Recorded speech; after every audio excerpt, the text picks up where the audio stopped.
Bienvenidos un día más a Tech Talk by Skiller Academy, aquí en Negocios Televisión. Hoy vamos a hablar de lo que son el mundo de los influencers y cómo está haciendo ese cambio dentro de la comunicación que tenemos en el día a día y también cómo está influyendo en la estética de toda esa juventud que está viniendo. Quiero dar la bienvenida a la doctora Marta Redondo, cirujano plástico del Hospital Universitario de La Paz. Bienvenida, Marta.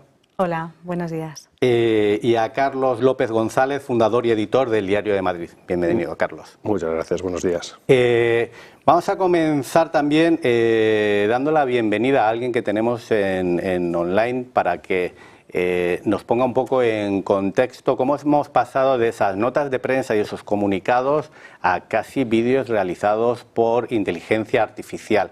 No sé si podemos tener ya a Nuno Bernabés, CEO de Comunicae. Bienvenido, Nuno.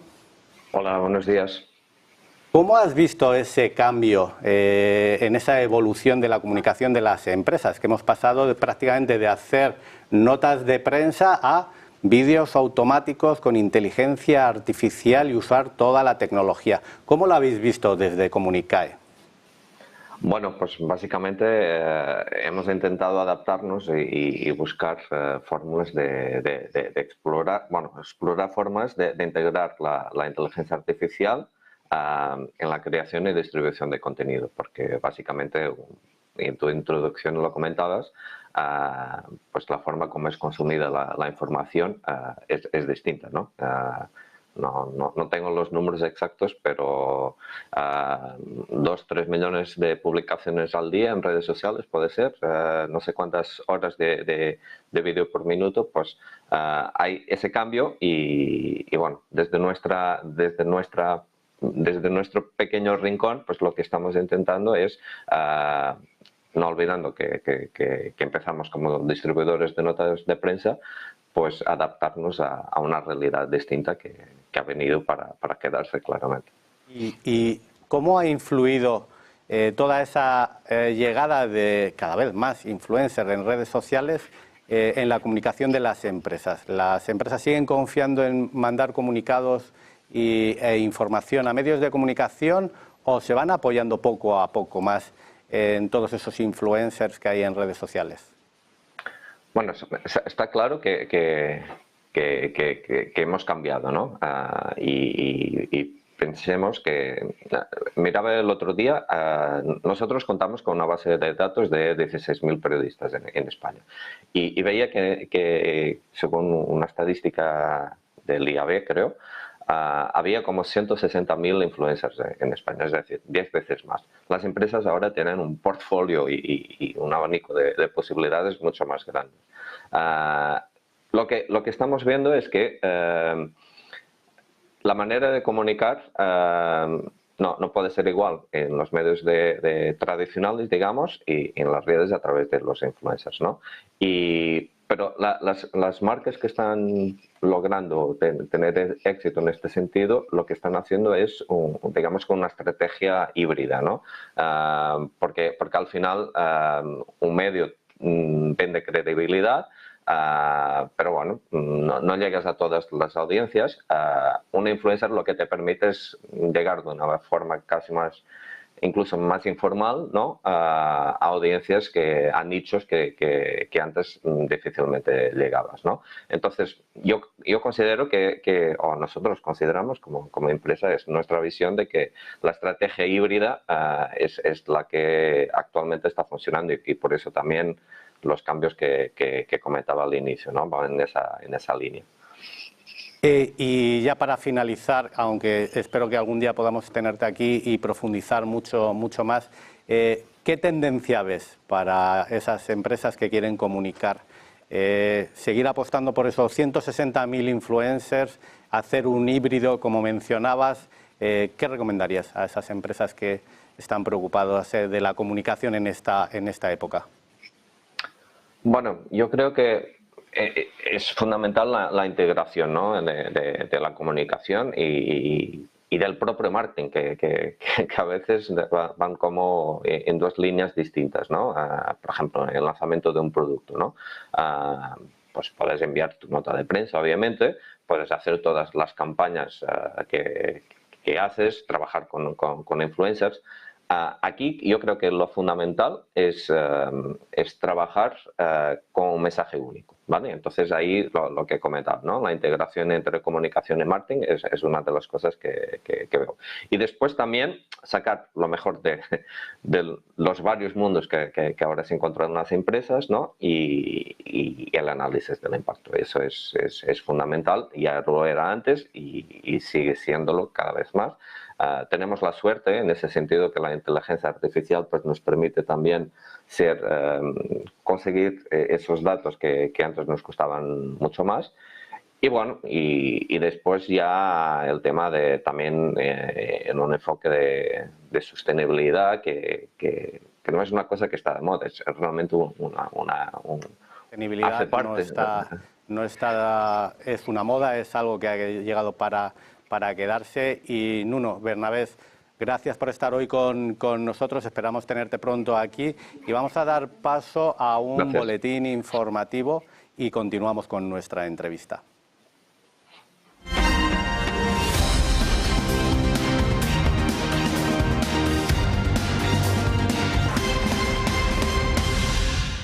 Once de la mañana, ya tenemos a esta hora la noticia que estábamos esperando, el dato de inflación que acaba de publicar la Oficina de Estadística Comunitaria Eurostat, con la lectura de cómo la inflación, cómo los precios han subido al 2% en octubre frente al 1,7% de septiembre. Son 3 décimas por encima, de acuerdo a la estimación preliminar, el dato flash de Eurostat que acabamos de conocer. Según esa previsión, se espera que los servicios registren la tasa anual más alta en la lectura del mes de octubre, 3,9%, lo que sería una lectura estable con lo que pasaba en septiembre, seguido del componente de alimentos, alcohol y tabaco del 2,9%, que sería un incremento del 4 décimas de 5 con respecto al 2,4% en septiembre. En cuanto a los bienes industriales no energéticos, la subida es del 0,5% y de nuevo deflacionario es el componente de la energía, contracción del menos 4,6%. Aunque aún así es menor que el menos 6% del mes de septiembre. Es el dato que ahora estábamos esperando, el dato de inflación en la eurozona y en el que estamos viendo precisamente cómo en la lectura, en la inflación anual, excluyendo en la tasa subyacente, se queda, exceptuando energía y alimentos no procesados, el 2,7%, mientras que por parte de la subyacente, que excluye también energía, alimentos, alcohol y tabaco, se queda en el 2,7%. Importante a la hora de mirar cómo se alimentan los precios esa partida de servicios que, como decimos, crece ese 3,9%. Por países, la tasa de inflación, vemos cómo en la publicación de datos a esta hora en el análisis se ve como por parte de Alemania en la lectura mensual los precios crecen un 0,4%. Vemos como en España también es el mismo porcentaje y algo menos es lo que vemos en Francia, del 0,3% en la medida de la tasa mensual. Es el dato provisional que estábamos esperando y que marca a esta hora cómo los precios han vuelto a subir en la lectura de lo que ha sido este mes de octubre y que confirma lo que decía Christine Lagarde. Se espera una subida de la inflación en los próximos meses, pero se esperaba y confían que en los próximos meses se avance hacia ese objetivo del 2%. Por otra parte, también acabamos de conocer la tasa de desempleo en la eurozona, una tasa en la que estamos viendo a esta hora de la mañana esa lectura de cómo el desempleo en la zona del euro se sitúa en el 6,3%. Es el dato que toma el pulso ese mercado laboral y que se sitúa, eso sí, algo inferior al dato al 6,6% de septiembre en el conjunto de la eurozona, mientras que el desempleo en la Unión Europea es del 5,9%. con 9% en septiembre. Son los datos que ahora estábamos esperando y vemos como en el mercado de divisas, si miramos a ese mercado euro-dólar, vemos como sigue avanzando la divisa comunitaria frente al dólar en 1,0868 unidades. Puesto pendientes en estos momentos del mercado en lo que está siendo los futuros americanos y pendientes, por supuesto, de lo que está siendo una jornada que va a estar también protagonizada por el dato de inflación en la economía americana, en concreto por ese deflactor al consumo que es clave para el mercado. Vemos como los futuros hasta ahora están anticipando caídas, sobre todo en el Nasdaq, que va a cotizar la decepción que se ha recibido tras el análisis de los guidance por parte de Microsoft y por parte de los suscriptores en Meta. Y en este contexto, esta mañana hemos escuchado a la presidenta del Parlamento Europeo, Roberta Metsola, pronunciarse sobre el impacto que puede tener el resultado electoral en Estados Unidos y cuál puede ser el comportamiento para Europa, y subrayaba cómo no se puede ser ingenuo. Vamos a escuchar a Metsola. So, no matter what happens on Tuesday, we will have a new president in January. And that matters because the administration will, in any case, be different. I mean, I'll leave it to the experts to go into details, but we should not be naive into thinking that the last 4 years were perfect for the European Union and the next 4 years will be, who knows. From a European Union point of view, what I would say is that we need to look and get our house in order. Hasta aquí este repaso informativo. Continuamos con la mejor información y programación aquí en Negocios Televisión y nuestro canal de YouTube.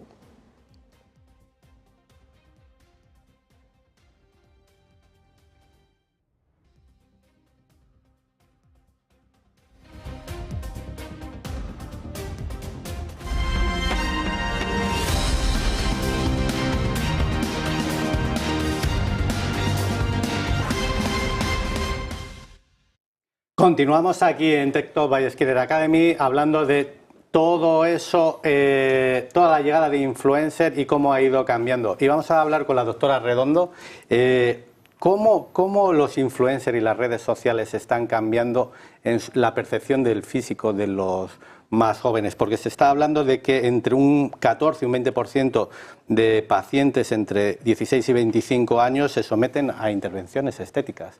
¿Cómo ha influido? Pues realmente es una realidad innegable que ha habido influencia de estas personas, de los influencers. Realmente, a partir de los 18 o 20 años es adecuado hacer una cirugía estética. Esto ha sido siempre así. Quizá lo que en mi campo ha llamado más la atención es efectivamente el aumento de retoques estéticos en cuanto a medicina estética en la gente jovencita. Eso es verdad. Entonces, ¿por qué? Pues yo pienso porque, como pasa con el resto de cosas en las redes sociales, pues muchas veces lo que se ve en la pantalla no es lo real.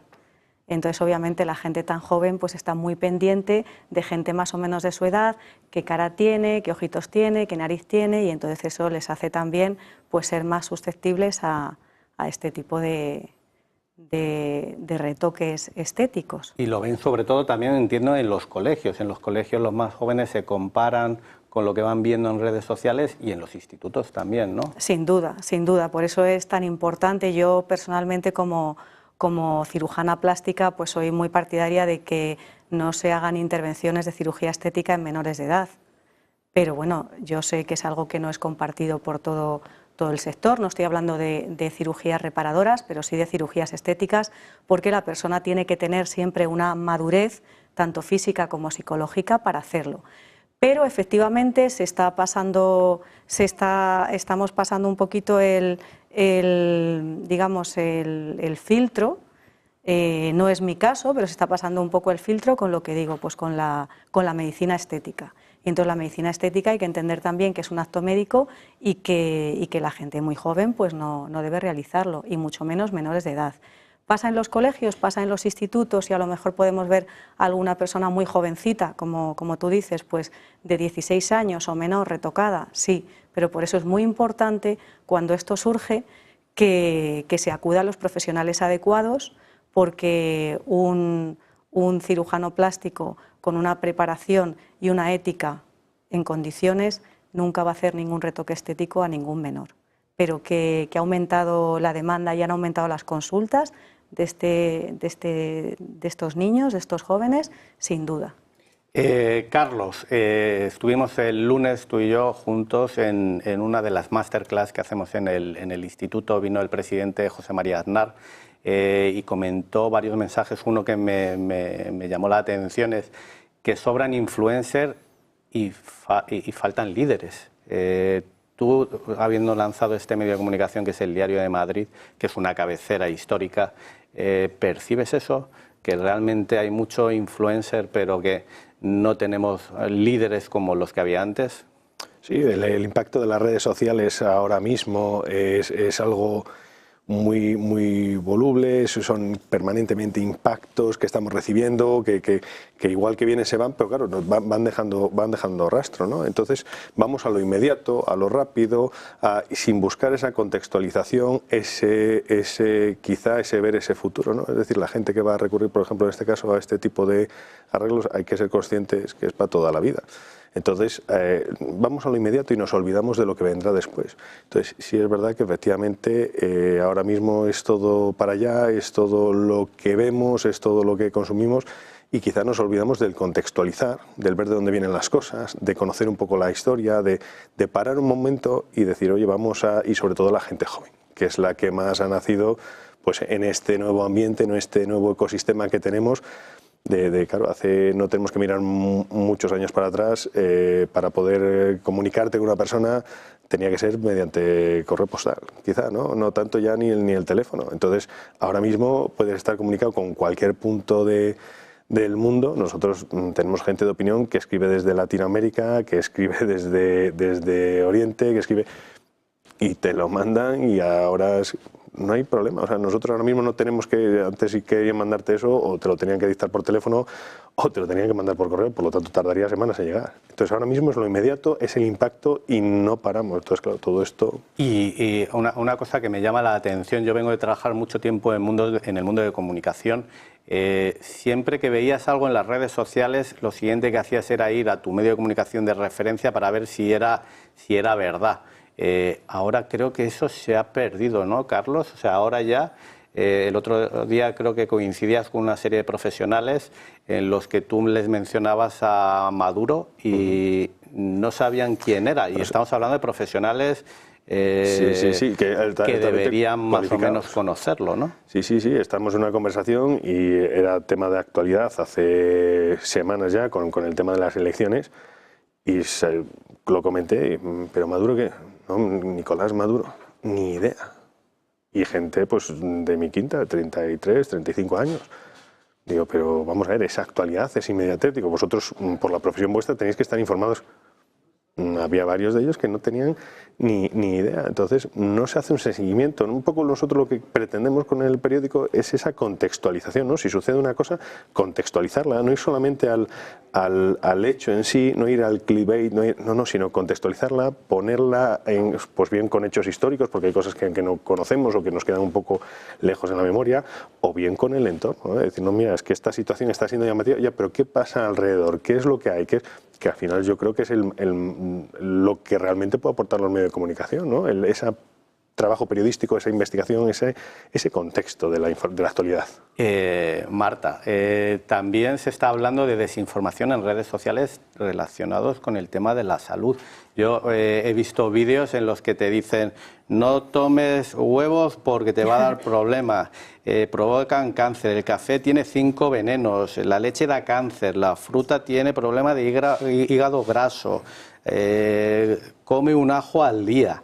¿Qué desastre hay dentro del mundo de las redes sociales? ¿Y hay alguna esperanza de que empecemos a ver información segura? Pues a ver, era como lo que estabais diciendo hace unos segundos. Falta contexto, Falta contexto, pues sabéis que los médicos hoy en día trabajamos con medicina basada en la evidencia, por eso estamos continuamente actualizándonos, leyendo artículos científicos, congresos, convenciones, etcétera, ¿no? Para poner todo ese conocimiento en común y que de ahí salga algo verdaderamente productivo y bueno para nuestros pacientes. ¿Pero qué sucede? Que ahora tenemos más información, pero también más desinformación que nunca, porque todo esto que tú dices, pues realmente no está basado en nada. O sea, al final es vacuo. Pues hay que comer un ajo al día, pues ¿por qué hay que comer un ajo al día? Pero es que hay gente comiendo un ajo al día, Efectivamente. porque ha habido un influencer que ha dicho tenemos que comer un ajo al día. Efectivamente, y por eso pues yo bueno, pues como médico creo en la medicina y creo en la ciencia. Es como ahora pues hay una tendencia absolutamente de todo natural. En la naturaleza tenemos venenos naturales. Si comemos una seta que no es adecuada o nos pasamos de una dosis de almendra amarga, pues sabemos que la almendra amarga tiene cianuro. Entonces, quiere decir, lo natural puede ser mortal. Hace un tiempo pues yo tuve una compañera en La Paz que estuvo ingresada en la UBI por una intoxicación por cola de caballo. Entonces la cola de caballo es muy buena, ayuda muy bien a eliminar los líquidos, pero si uno se pasa es un producto absolutamente hepatotóxico. Entonces esto tiene que estar controlado y para eso existe la farmacología y por eso hay gente que ha estudiado muchísimo para esos productos naturales, pues dosificarlos para que nos podamos beneficiar de ellos. Entonces, bueno, pues sobre todo hay que volver a las fuentes adecuadas. Entonces hay profesionales o habemos profesionales muy especializados en muchos campos que tenemos mucha más autoridad moral para dar una serie de consejos que gente que está desinformada. Lo que pasa que, bueno, pues como decía anteriormente la persona que ha hablado de comunicación, esa gente posiblemente pues tiene capacidad de llegar mucho más lejos. Todo aquello que dice, aunque no sea cierto. No digo tampoco que sean todos los influencers, hay influencers que hacen las cosas muy bien y están muy bien informados, pero claro, llegan mucho más lejos muchas veces de lo que podemos llegar los profesionales. Y Carlos, estamos hablando de la salud, pero también pasa en el mundo, en el ecosistema político y de actualidad. El Rubius hablaba el otro día que Twitch está pasándolo mal financieramente, no sabemos si es verdad o no, porque el 70% de los anunciantes que estaban en la plataforma Twitch están abandonando la plataforma porque está muy polarizada, porque cada vez se habla más de tema político y eso parece que ha expulsado a los anunciantes. ¿Cómo un medio como el Diario de Madrid quieres recuperarlo? ¿Los anunciantes van a dejar de confiar en plataformas como Twitch y van a volver a un medio de comunicación serio y profesional? No, yo creo que son conviven, son distintos canales que tienen que convivir, pero estamos hablando de mundos totalmente distintos, ¿no? El medio de comunicación, estamos hablando, pues eso, igual que quizá un influencer o quizá está más examen por ser un medio de comunicación, va ganando audiencia, va ganando credibilidad, va ganando. Entonces, en función de esa audiencia, luego, pues efectivamente llega la parte de publicidad privada, de gente que se quiere anunciar.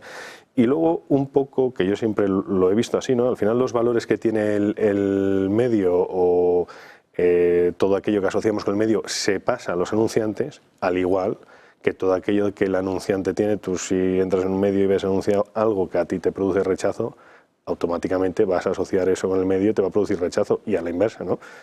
Entonces, bueno, pues es otra línea. Los influencers yo creo que quizá no estén tan a examen, porque bueno, los medios vienen de atrás. Ahora mismo estamos en un momento en el cual se habla mucho se critica mucho a los medios de comunicación porque se trata de utilizarlo cada uno según le convenga, a su favor o en su contra, ¿no?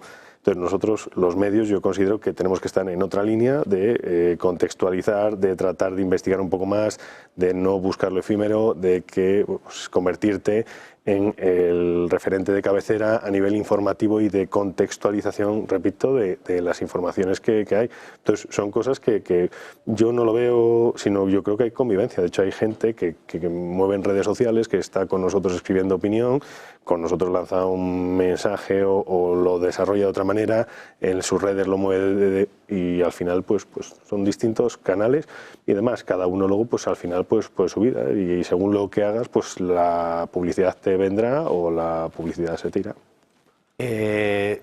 Todos estos jóvenes que hablábamos que buscan un profesional de cirugía estética, que luego, o sea, no hemos entrado, pero la cirugía plástica es mucho más importante, porque o sea, hay operaciones mucho más complicadas.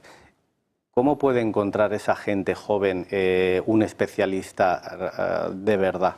Porque yo creo que muchas veces se dejan influir por lo que ven en redes sociales. ¿Cómo pueden encontrar a un profesional que les diga, oye, esto que has visto es un filtro de TikTok, o esta persona que está tan delgada no es real, sino que ha habido Photoshop detrás? ¿Cómo puede encontrar a alguien un profesional? Pues vamos a ver, en España la especialidad de cirugía plástica se llama cirugía plástica, estética y reparadora, y es una especialidad vía MIR. Entonces, los profesionales que somos cirujanos plásticos, efectivamente tenemos la formación necesaria y suficiente para hacer cirugía estética. Entonces, ¿cómo encontrar a los profesionales titulados? Pues generalmente estamos todos o casi todos, bueno, estamos en los colegios de médicos, obviamente, pero si uno quiere ir a una figura, a una sociedad que nos agrupe, pues es la Sociedad Española de Cirugía Plástica, Reparadora y Estética, la SECPRE. Luego hay muchos profesionales que además pertenecemos a otras asociaciones, sociedades de cirugía estética, pero esa digamos que es la fundamental. La mayoría, pues es verdad que también contamos con las redes sociales, pero cuando uno se está informando sobre una cirugía y quiere saber si ese profesional es o no cirujano plástico, pues puede consultarlo en la SECPRE, puede consultarlo en el Colegio de Médicos y, por supuesto, cuando va a su consulta, pues también le puede preguntar abiertamente si es cirujano plástico. Nosotros hace unos años pues pedimos un poco en defensa del paciente y un poco a veces en defensa de la medicina, de la salud, porque nuestro sector es verdad que se está caotizando mucho porque al final no nos podemos olvidar que somos médicos y que cuando operamos, aunque hagamos una cirugía estética, que yo soy una absoluta defensora de mi profesión, pues realmente estamos haciendo medicina. Entonces es muy importante. Entonces hicimos una campaña que se llamaba Pídenos el título. Una persona que es cirujano plástico, cirujano estético, nunca va a tener ningún problema en enseñarte su título MIR. Entonces yo creo que eso es lo fundamental para saber que realmente estás en manos de una persona capacitada para hacer esa cirugía. De hecho, se habla de que hay ahora una nueva ley que se llama Ley Sara, que está de actualidad, creo que ha aparecido recientemente, no sé si ha sido en octubre. Sí. ¿Qué menciona relevante esta Ley Sara? Pues los cirujanos plásticos llevábamos muchos, y de hecho llevamos mucho tiempo pidiendo esa ley, ya desde que yo era secretaria general de la SECPRE, pues allá por 2000, ya no me acuerdo muy bien, madre mía, me estoy haciendo mayor, 2012, 2013, es una ley que llevábamos pidiendo mucho tiempo para regular la cirugía estética, porque como decía antes, actualmente en España los únicos que tenemos el título de cirujanos plásticos, estéticos y reparadores somos los cirujanos plásticos, vía MIR. Entonces llevábamos mucho tiempo pidiendo esa ley para que se regulara el hecho de que los profesionales capacitados para hacer cirugía estética somos los cirujanos plásticos. Entonces finalmente ha salido esa ley que se impulsó muchísimo, pues gracias desafortunadamente a un hecho muy desgraciado, pues como fue el caso de Sara, que no sé si lo recordáis, pero bueno, pues es un caso triste, pero bueno, pues a partir de ahí se impulsó.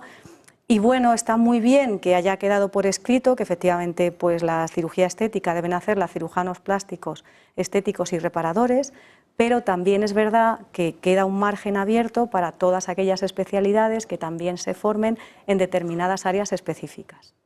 Entonces, bueno, pues sí, yo quiero recalcar que es muy importante que cuando una persona se quiere someter a un determinado tipo de cirugía, que verdaderamente durante la entrevista, con el título, etcétera, pues realmente busque una persona en la que se pueda confiar y una persona que realmente esté formada para eso, pues para evitar desgracias como la que sucedió. Coméntanos brevemente el caso Sara, aunque sea en 30 segundos, súper corto. Bueno, la verdad es que yo pues me da mucho pudor hablar sobre ello, porque al final pues todos somos médicos, somos compañeros, obviamente pues todo el mundo en un momento dado le pueden pasar estas cosas, pero sí es verdad que lo importante es que las cirugías las haga quien está preparado para ellos. La ley Sara, para resumir y no entrar en polémica, pues fue porque esta persona tuvo complicaciones posoperatorias muy importantes que la llevaron finalmente a la muerte, porque se había puesto en manos para hacerse una cirugía estética de una persona que no era cirujano plástico. Era una persona en la que ella ya había confiado previamente para hacer otro tipo de cirugías, pero bueno, pues a raíz de la última intervención a la que se sometió, finalmente murió. Entonces era una persona muy jovencita, era una persona que además tenía familia, tenía niños, entonces la repercusión social fue muy grande, y a raíz de ahí pues ya es cuando las instituciones pertinentes se movieron para poner en marcha esta ley. Pues la verdad que ahí vemos la importancia de las leyes que tenemos en el país. Yo, aunque Marta está preguntando también a más cirujanos, percibo que se ha quedado corta. O sea, que volvemos a decir, ok, tiene que ser un cirujano con un título, pero luego dejamos una puerta abierta para que vuelva a pasar otra vez lo mismo, que es cirujano o varias alternativas más. Pero yo creo que también es importante la labor que van a hacer los medios de comunicación, no solo dejarse influir por las redes sociales. Carlos, ¿cómo se habla de que cada vez la gente ve menos televisión, que cada vez la gente lee menos el periódico, que el papel va a morir? ¿Cómo vais a conseguir que la gente vuelva a estar bien informada desde el Diario de Madrid? Bueno, los hábitos de consumo cambian y hay que adaptarse con ellos, ¿no? La sociedad cambia, el papel, bueno, yo sí siempre he dicho que el papel no es que vaya a morir, pero sí que hay que cambiar el formato, ¿no? Hay medios que lo han hecho muy bien, que están en formato digital, que ahí introducen la actualidad, entonces te informan. Nosotros todos llevamos unos dispositivos encima desde los que en el momento podemos tener la actualidad, pero hay otro contenido más trabajado, de mayor peso, pues de mayor calado, que yo creo que es importante para el papel. Es decir, por poner un ejemplo, si ahora mismo se produce un incendio en un edificio aquí próximo, pues eso es una información de actualidad, o bueno, cuando desgraciadamente los veranos se producen en determinados, pues hay que avisar para que la gente lo sepa y que no cojan la carretera pues, equivocada, ¿no? Pero claro, luego hay otro periodismo que es de investigación, que hable de los número de incendios que hay, el número de sucesos que se producen, qué es lo que sucede, y que eso mayor, yo sí creo que tiene que estar el papel reservado para ello, ¿no? Nosotros recientemente, yo hablo mucho de la gente que tenemos nosotros de opinión, y recientemente se nos va a incorporar, hay una persona de mucho prestigio y que espero que en este mes escriba su primer artículo. Y claro, hay artículos que tenemos de opinión que son muy buenos y que no son perecederos, porque son de temas que van a ser actualidad siempre, ¿no? Entonces, claro, pues quizá más adelante nosotros saquemos una edición o algunos formatos papel con esos textos, que me parece más interesante, ¿no? Y para que alguien lo pueda leer. Entonces, hay que ir adaptándose a los tiempos. Si la gente está en las redes sociales, pues te tendrás que acercar a través de ahí, ¿no? Y bueno, es adaptarse a las circunstancias y simplemente el estar. A nadie le puedes obligar que venga, que vea, pero nosotros estamos experimentando un crecimiento muy importante. Recientemente somos finalistas en unos premios del Club Abierto de Editores.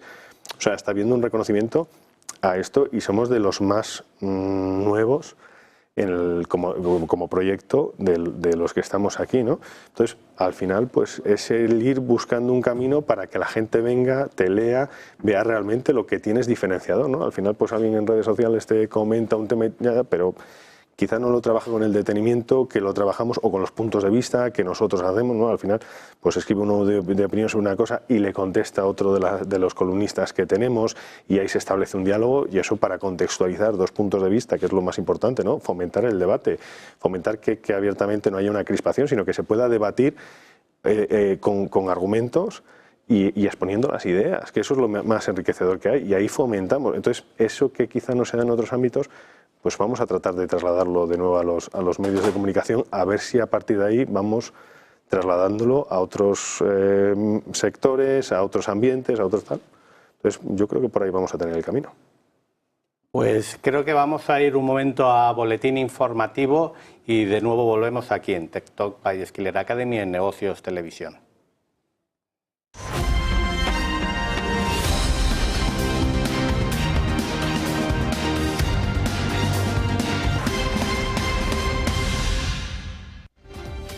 Son las 11:30, las 10:30 en Canarias y continuamos pendientes de la actualidad del día y de los negocios en una jornada en la que seguimos a la espera de ver cómo se publican los datos de inflación. El deflactor al consumo, clave para la decisión de la Reserva Federal, mirando precisamente a ese dato clave para en Estados Unidos y por supuesto aquí en la eurozona ya hemos conocido el dato de inflación del último mes en el que se confirma lo que ya había advertido Christine Lagarde, un aumento de la inflación en la eurozona que ha subido hasta el 2% en octubre según el dato adelantado frente al 1,7% de septiembre según la encuesta preliminar y en el que los grandes componentes inflacionarios vuelven a ser los servicios con la tasa anual más alta del 3,9%, estable en comparación con septiembre y en el que la lectura de la energía sigue siendo deflacionaria con una contracción en los precios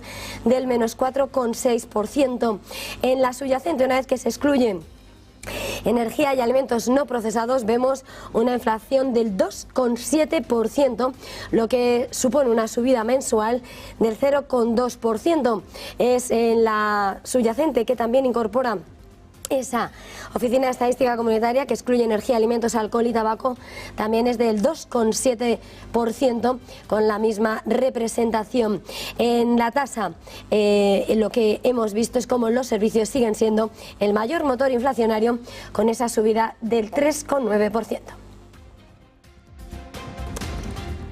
Y por supuesto tiempo para ver sin lugar a dudas lo que pasa con los futuros del mercado americano. Vemos como a esta hora los futuros están advirtiendo de fuerte movimiento a la baja, sobre todo en el tecnológico Nasdaq que pierde el 1% en una jornada en la que van a cotizar la decepción con la que se recibían los resultados de Microsoft, que sí por una parte batía previsiones, decepcionaba a los mercados por lo que era su guidance y su previsión de ingresos. En ese escenario, sin lugar a dudas, clave también lo que han sido los resultados de Meta, lo que es la matriz de Facebook, cuando lo que ha apuntado es como el número de suscriptores queda por debajo de lo que se esperaba el mercado y también cotizaba con caídas precisamente ese escenario de lo que va a ser el comportamiento del mercado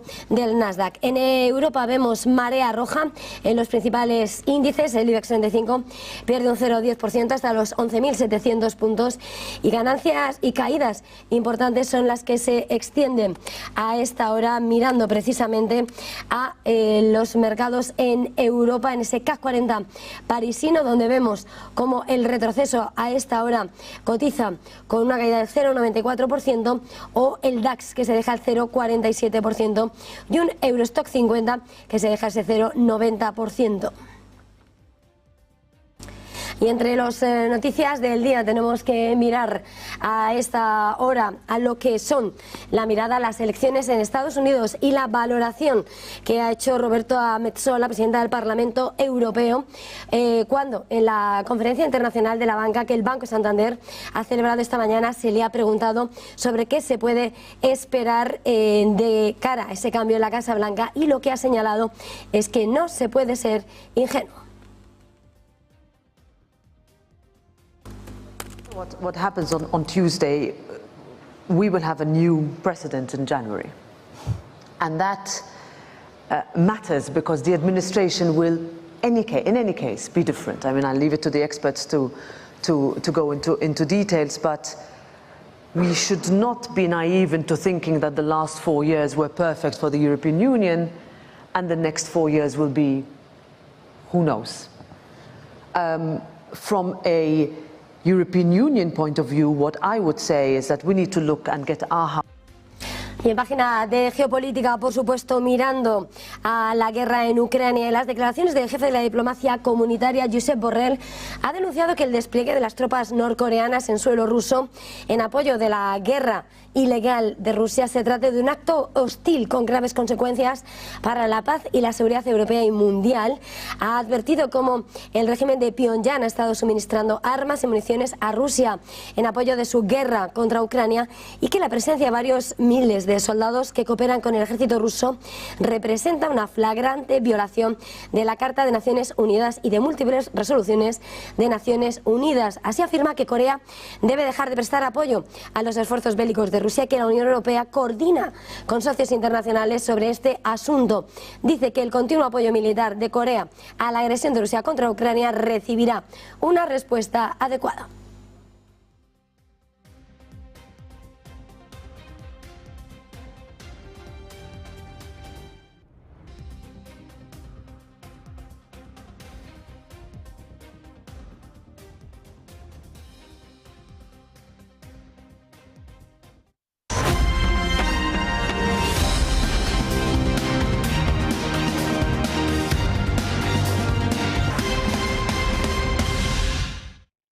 Continuamos aquí en Tech Talk by Skiller Academy. Estábamos hablando de cómo afectan las redes sociales a toda esa juventud que ha hecho que se disparen los retoques estéticos.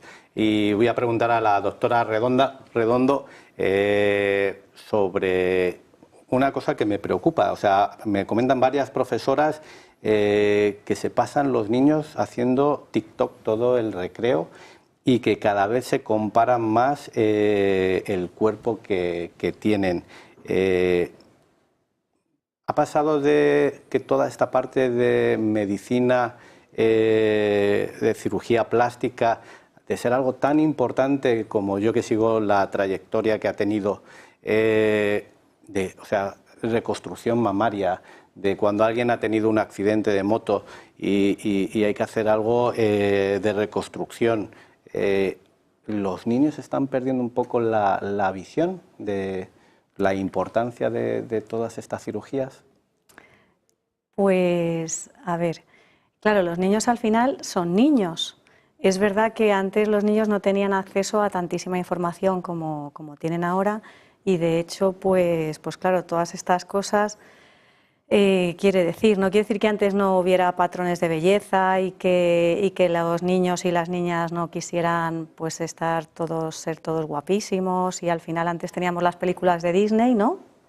Que veíamos a las princesas y a los príncipes pues súper guapos y súper estupendos, y ahora pues los niños tienen TikTok, tienen las redes sociales, todo esto.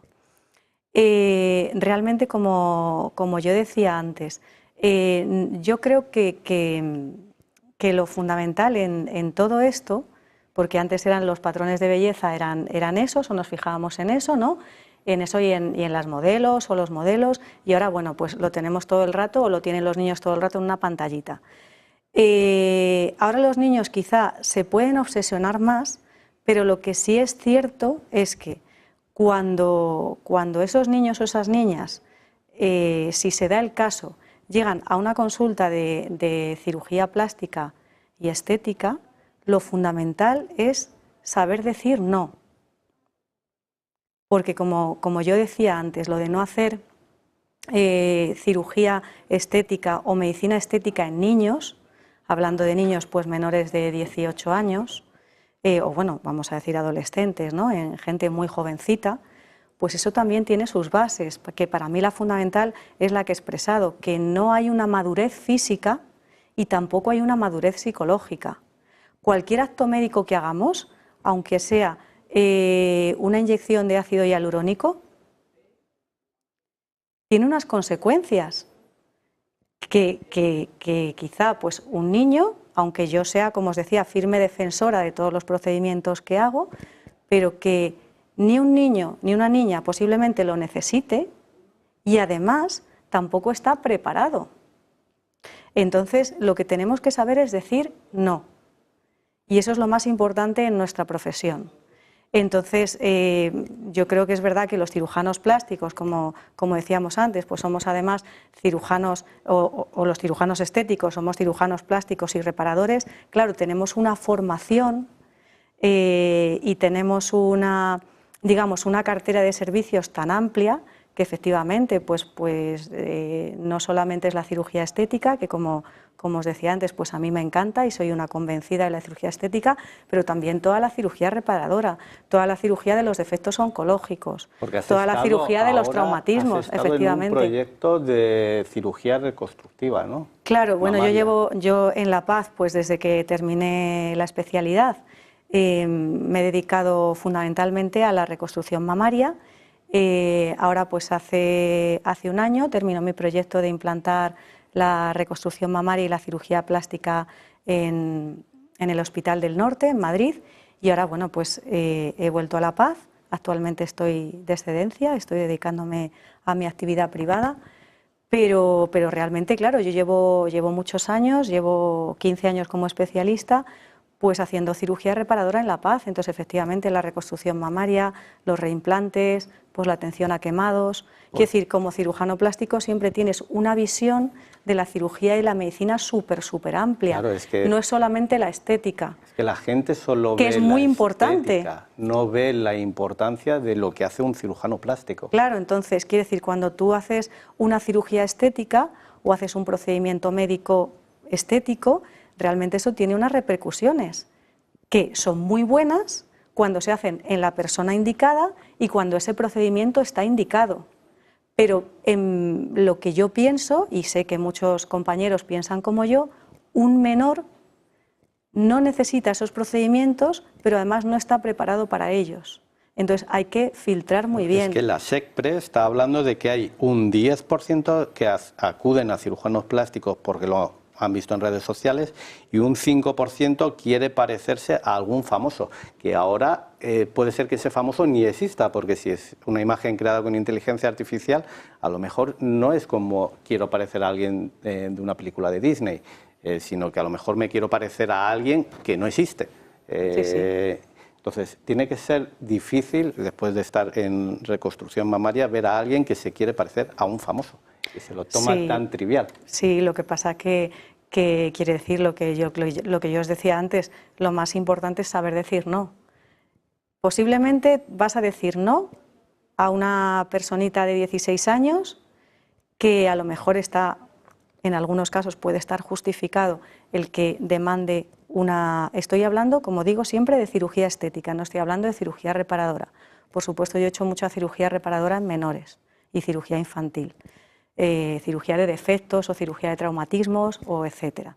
Pero estamos hablando de una cirugía estética y tú dices, bueno, jolín, pues esta niña o este niño no le voy a operar yo porque éticamente me parece que no debo hacerlo, va a cruzar la calle y le van a operar. Bueno, pues ahí estamos.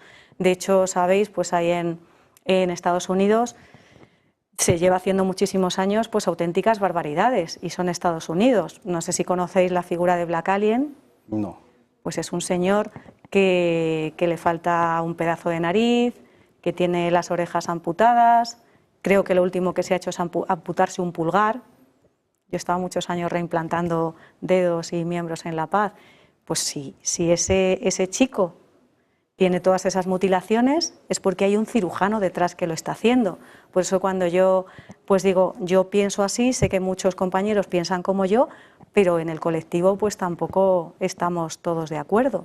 Pero lo fundamental en medicina y en cirugía, y especialmente en cirugía plástica y estética, hay que mantener una ética fundamental, porque realmente los actos que hagamos no tienen vuelta atrás, especialmente los actos quirúrgicos. Entonces, por eso siempre, yo cuando me preguntan qué es lo más importante de mi especialidad, pues por supuesto, escuchar, empatizar, hacer las cosas muy bien, pero cuando se debe, saber decir no. Estamos hablando de ética y de inteligencia artificial. Yo creo que tenéis también retos similares, Carlos, en los medios de comunicación. Hay mucha información que se hace con inteligencia artificial, con imágenes en inteligencia artificial que traen desinformación.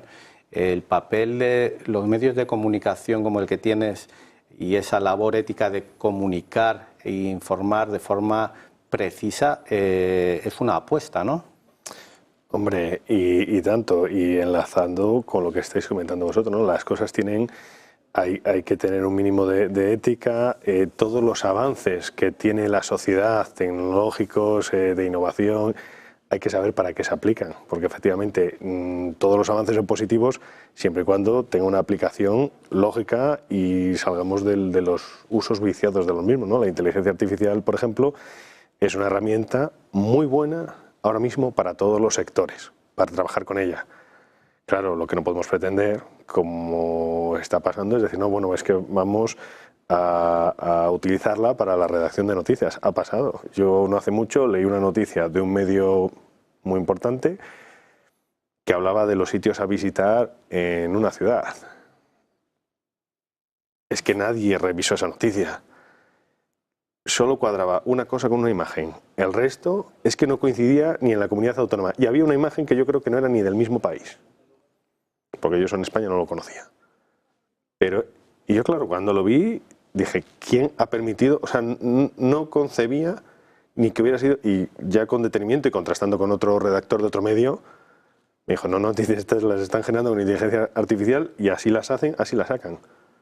No tiene que haber un mínimo de contraste, o sea, volvemos a lo mismo, hay una ética mínima, ¿no? Tú tienes que saber dónde te quieres mover y para lo que sea, y esto era pues una noticia, tema turístico, que no tenía mucha relevancia, pero claro, yo estuve anteriormente en un proyecto con inteligencia artificial hace muchos años, de esto que había del Google News Initiative, ¿vale? Que en otro tal, nosotros hicimos una inteligencia artificial que lo que hacía era coger los CSVs que publican las administraciones públicas con noticias de impacto crítico y te las redactaba para que luego un redactor revisara. Entonces, claro, una noticia que un redactor tardaba quizá media hora, 40 minutos en redactar por contrastar los CSVs, eso te lo hacía en cuestión de segundos y la revisaba alguien. ¿No? Porque decir, oye, un incendio en tal carretera, claro, eso es una noticia de impacto crítico para evitar que la gente pueda ir por ahí, ¿no? O el estado de las carreteras, de distintas cosas, noticias. Pero claro, tiene que haber alguien que lo revise. Yo no puedo estar lanzando información, o sea, me parece a mí, igual que no puede estar, no tiene la misma trascendencia, ¿no? Pero al final puedes estar haciendo un daño, ¿al final para qué? Si no te va a llevar, no es que digas, es que esto me va, no, nada. Entonces, todo lo que haya hay que utilizarlo y sobre todo tener en cuenta la repercusión que estabais comentando vosotros. Nosotros hemos pasado, volvíamos a lo de las redes sociales, del impacto de ahora, antes era todo para toda la vida y ahora no medimos, no, bueno, pues esto va, no pasa nada, adelante. No somos conscientes de que una persona que quizá haga algo en su vida a los 18 y sobre todo algo físico puede tener una repercusión, pues tiene que haber un entorno que le diga, no, mira, cuando tengas 90 años y los problemas que pueda traer de salud y demás. Entonces, bueno. Ahí quería ir yo también, al tema de salud mental. Estaba poniendo la doctora Redondo un ejemplo de adicción, o sea, al retoque estético. Pero también se da desde la SECPRE muchas veces ese aviso de cuidado porque puede generar todos estos temas problemas de salud mental, que ahora se habla tanto en todo lo que tenemos. ¿Realmente hay esa preocupación en general por la salud mental de que, bueno, pues oye, estos retoques pueden generar adicción, pueden crear una depresión o incluso a gente que se pueda suicidar por temas de salud mental? ¿Cómo lo ve? Pues es súper importante, claro que sí. O sea, siempre yo esto lo hablaba mucho con los residentes en el hospital. O sea, cuando en una consulta de cirugía plástica o cirugía estética un paciente entra por la puerta, lo primero que el cirujano plástico tiene que saber o tiene que saber interpretar o diagnosticar es si esa persona tiene una percepción correcta de su imagen corporal. Eso es esencial, esencial. ¿Por qué? Pues porque si la persona no tiene una percepción correcta de su imagen corporal, todo lo que podamos hacer puede ser contraproducente. Entonces eso es pues detectar lo que se llama en medicina que la persona no tenga una dismorfofobia. Una dismorfofobia pues llevado un poquito al extremo pues sería por ejemplo lo que le sucede a las personas que padecen anorexia nerviosa. Una persona con anorexia nerviosa está muy delgadita, pero sin embargo se mira al espejo y se ve gruesa. A lo mejor mide unos 60, pesa 45 kilos, pero el espejo le está devolviendo una imagen de unos 60, 75 kilos. Entonces, claro, eso es una dismorfofobia porque el cerebro está percibiendo algo completamente diferente a lo que es la realidad. Entonces, el cirujano plástico, desde el minuto cero, con cualquier paciente, sea de cirugía estética o de cirugía reparadora, tiene que filtrar que la percepción que esa persona tiene de su cuerpo es real. Eso no es fácil y hay algunas veces, que a todos nos puede pasar, que operemos a alguien que luego, pues, cuando la operas y tiene un resultado magnífico, tiene un resultado excelente, un resultado de 10 sobre 10, es una persona que no está contenta. Entonces dices, ¿qué está pasando aquí? Yo he hecho una cirugía excelente, el resultado es excelente, si yo se lo enseño a 10 compañeros, pues los 10 compañeros le van a dar entre un 9 y un 10, ¿qué pasa? ¿Por qué no está feliz? Y entonces pues te das cuenta que esa persona tiene un problema de percepción y que posiblemente ha venido buscando una cirugía, pero realmente lo que hubiera necesitado pues era una atención pues mental personalizada. Y yo me considero muy psicóloga y es verdad que al final pues se establece una relación con las pacientes de muchísima confianza, pues como una relación familiar. La mayoría de las veces, gracias a Dios, no pasa, pero en algunos casos nos pasa. Y entonces, claro, pues eso es muy ingrato. Es muy ingrato para la paciente porque no está feliz. Y luego es muy ingrato para el profesional, que al final, pues lo que digo, somos médicos y al final lo que tú quieres, y sobre todo con la cirugía estética, es que la otra persona, ¿no?, pues cumplir esa ilusión para la que ha venido. Y dices, no solo no la he cumplido, sino que todavía está más infeliz que al principio. Entonces hay que tener mucho cuidado con eso. Carlos, la sociedad sí que yo percibo que está muy polarizada y hay esa percepción siempre muy negativa. ¿Qué labor podéis hacer en un medio de comunicación para que eso cambie? De hecho, entras en medios de comunicación en una época en donde son muy criticados, porque sí que hay muchos medios de comunicación que la gente no ve que haga la labor que se hacía antes, ¿no? Claro, es buscar cada uno a lo que tiene que dedicarse, ¿no? Y salirte yo entiendo que cuando entras en la espiral y en el día a día, pues no coges la perspectiva suficiente desde fuera, ¿no? Nosotros, cuando surge este tema bueno, de coger el Diario de Madrid, era un proyecto que se venía ya pensando, es decir, oye, ¿qué podemos hacer contra lo que hay ahora mismo? Ese legado, ¿no? Porque el Diario de Madrid, ¿cuándo se fundó? Bueno, ha tenido varias etapas, ¿vale? Entonces, de hecho, fue uno de los primeros periódicos que derivaba del diario noticioso y, bueno, ha tenido idas y venidas. Bueno, un poco es eso, el volver a los valores de antes, decir, oye, vamos a tratar de, pues eso, no entrar en el juego, ahora entras en algunos medios y lo que están haciendo es, bueno, pues crispan en unos ámbitos concretos, están crispando a la sociedad y ellos entran, no, vamos a ver, que ellos andan a la gresca, ¿vale? No tenemos que transmitirlo, no tenemos que alimentarlo, no, vamos a ver, uno dice una cosa, otro dice otra, vamos a contrastar, vamos a buscar los datos que hoy en día lo que nos puede permitir determinados avances tecnológicos es contrastar, ¿no? Que alguien dé una información y que tú contrastes y digas, bueno, pues esta persona está diciendo esto, pero los datos dicen que para nosotros es una aspiración que llegará más adelante, ¿no? Nosotros vamos de menos a más. Pero yo lo que quiero yo creo que los medios de comunicación tienen que ser eso, una herramienta social para contrastar a los que nos están dirigiendo y los que no están, y que yo creo que son un poco los que están jugando a crisparnos a todos. No, señor, yo considero que todos tenemos más cosas en común que diferente. Vamos a sentarnos a la mesa y vamos a trabajar juntos. Vale, nos queda un minuto, pero yo no me quedo con las ganas. Marta comentaba las pacientes, pero ¿qué pasa con los pacientes? Porque tengo aquí un dato que dicen que el 31% son hombres. Sí. Los que consumen medicina estética. No es el caso de Carlos, que hay poco que hacer con él, porque ya es como comentaba Marta de bien. Muy guapo, yo soy más tu cliente. Para nada, por favor. Soy guapísimo. ¿Consumen más?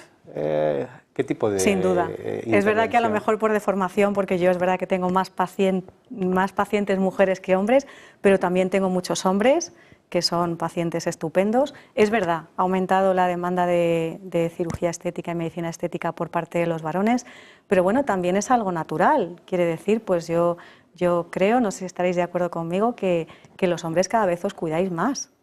Es así. O sea, parecía que lo de cuidarse pues era algo de mujeres y no, pues con el paso del tiempo los hombres también cuidáis en general.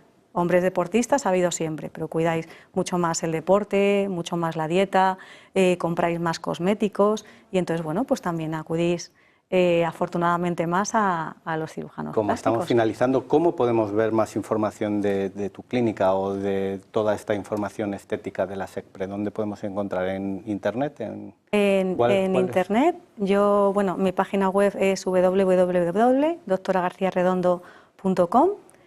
Y en la web de www.secpre.org para pues todo el mundo que esté interesado en conocer un poquito más en general sobre los cirujanos plásticos, los procedimientos que hacemos y sobre todo informarse de todas las personas que estamos tituladas. Carlos, ¿en dónde podemos encontrar la última información de actualidad, aparte de Negocios Televisión?